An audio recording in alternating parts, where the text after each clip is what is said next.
So welcome back, friend. We have to done test series of UGC Net Law. So we will continue. First of all, we will read question, and then after that we have to choose the correct option among these four MCQs. Okay. So we will continue.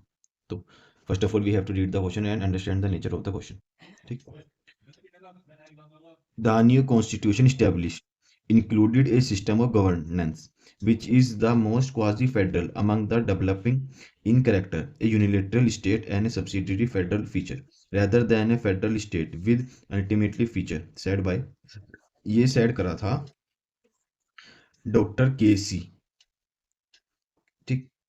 तो कहीं पे भी हमें quasi federal या फिर हमें unilateral constitution के part का कहीं जिक्र आया तो हमने केसी करना है। ठीक। अगला, in which the flowing case were held that the right of life does not include right to death. कौन सा केस था जहां पे हमें right to life does not include right to death. मतलब Gian Kaur versus state of Punjab. ये बहुत important question है, हर बार आता है कि राइट टू लाइफ क्या जीने का अधिकार, मरने का अधिकार भी इंक्लूड करता है। तो ये कौन से केस में बताया गया था नहीं करता है, ये बताया गया था Gian Kaur versus state of Punjab में। अब जो इस तरह के क्वेश्चन होते हैं एजेशन और रीजन, इन्हें हमें ढंग से देखना पड़ेगा। An accused person can not be compelled to give he signature और थम इम्प्रेशन। हम एक एक्यूज पर्सन को फोर्स नहीं कर सकते कि वो अपने थम इम्प्रेशन और अपने सिग्नेचर दे। अब इसका रीजन क्या है? An accused person can not be compelled to be witness against him. हम उसे एक्यूज पर्सन को उसके खिलाफ विटनेस यूज नहीं कर सकते। तो मेरे हिसाब से ये तो दोनों ठीक है।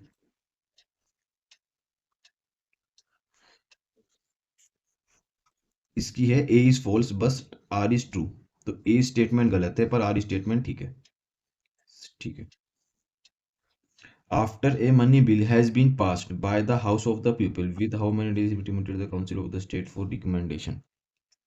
40 डेज। 40 डेज के अंदर हमको उसे रिकमेंडेशन के लिए देना पड़ता है।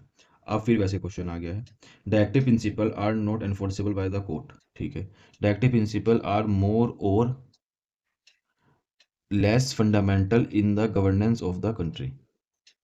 ठीक। इसका एग्जांपल ये है, both A and R true but R is not a correct explanation of A. ठीक है। अगला, the supreme court does not have original jurisdiction regarding the dispute between. Supreme court के पास कौन सी जुरिडिक्शन नहीं है? सिटीजन एंड स्टेट नहीं। सुप्रीम कोर्ट सिटीजन और स्टेट का केस नहीं सुनता है। अपील, रिवीजन, रिव्यू, रिट और फंडामेंटल राइट के केस सुनता है। दो गवर्नमेंट के बीच में सुन सकता है, दो स्टेट के बीच में भी सुन सकता है। दो गवर्नमेंट, दो state and the state council. ठीक। इसको देखते हैं ए। ठीक है। अगला देखते हैं, in the constitution of India provision related to the formation of a new state can be amend by. Formation of new state अगर हमें करना है तो कैसे अमेंड करेंगे? सिंपल मेजोरिटी नीच of the house of the parliament. अगला देखते हैं, holding a periodically free and fair election by the election commission is a part of the statue constitution. ये शायद इसकी इसमें हुआ था। यही है गुजरात असेंबली केस में। इस गुजरात असेंबली इलेक्शन मैटर में क्या होल्ड हुआ था? फ्री फेयर इलेक्शन कराने की जिम्मेदारी इलेक्शन कमीशन ऑफ इंडिया की है, क्योंकि इलेक्शन एक बेसिक स्ट्रक्चर ऑफ कॉन्स्टिट्यूशन का है। तो कौन से केस में होती है? गुजरात असेंबली इलेक्शन मैटर में ये चीज हेल्ड हुई।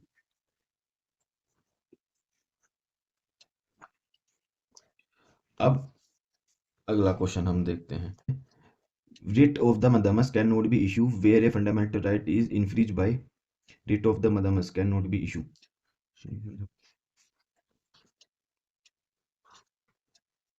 Private body. चलिए आगे कंटिन्यू करते हैं। Who started the international law is noted to law, but positive international morality and economy is the rule binding on a club of society. John Austin. क्योंकि society की बातें John Austin ज़्यादा मतलब करते हैं इसमें। ठीक। अब हम पढ़ते हैं इसको, the charter of the United nation come into force on, ये सबको पता होना चाहिए, 24 अक्टूबर 1945। देखो इसका क्या, अगर सेम ऐसा ही लिखा आया the charter of the United nation, मतलब यूएन, यूएन का चार्टर जब बना था, जब देश आज़ाद हुआ था। अब 45 इतना हमें ध्यान है। अब अगर हमें खाली सन ध्यान है तो हम देख पा रहे हैं हर जगह 45 है, पर हमें इसमें अक्टूबर भी याद करना पड़ेगा। अगर हम इतना ही याद कर लिया तो हमारा काम बन जाएगा। तो यूएन कब बना था? अक्टूबर 1945 में।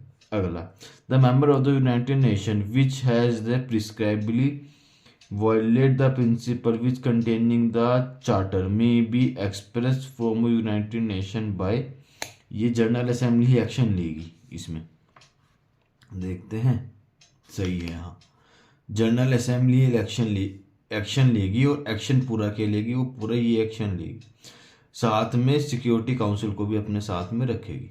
द जज of international court of justice are elected by, ये भी जनरल असेंबली ही इलेक्ट करेगी। हाँ ये, पर जनरल असेंबली खुद नहीं करती, सिक्योरिटी काउंसिल को भी बीच में लाते हैं। Under section 6 of Hindu marriage and guardianship act 1956, इससे क्या पता चला, Hindu minority and guardianship act कब, कौन से सन में आया था? 1956 में। The natural guardian of A minor child is, natural guardian of A minor child is, minor child का नेचुरल गार्जियन फादर को बनाया गया है।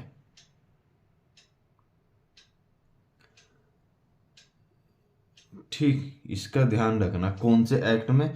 Hindu minority and guardianship act में फादर को। ए मुस्लिम वाइफ कैन रिमेनशिप हर मेहर, मेहर कब वो वापस ले सकती है? When they become minor, when property not less than 18। इसका आंसर मेरे ख्याल से 48 का सी, 18 साल के बाद उसे ले लेना चाहिए।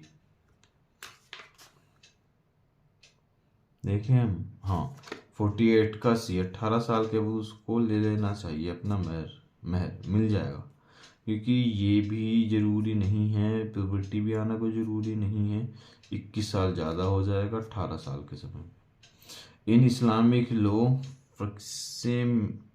फस्का मीन्स डिसोल्यूशन, ये मुझे ध्यान है, ये जो वर्ड होता है इसका मतलब मुस्लिम लॉ में क्या है, जैसे हिंदू लॉ में वैलिड, वॉइड, वॉइडेबल, ठीक, ये चीज़ है, इनका मीनिंग मुस्लिम लॉ में सही है, बस नेम बदल गया। जैसे अगर ये नेम पता है किसी को तो डिसोल्यूशन से रिलेटेड करते हैं, हम चेक कर लेते हैं इसको।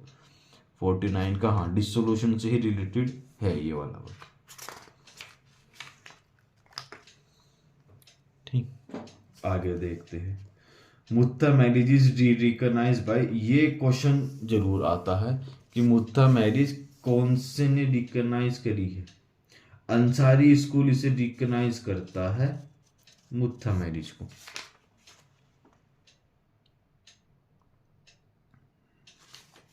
ठीक है, Muta marriage is recognize by Ansari school. अब हम आगे पढ़ते हैं।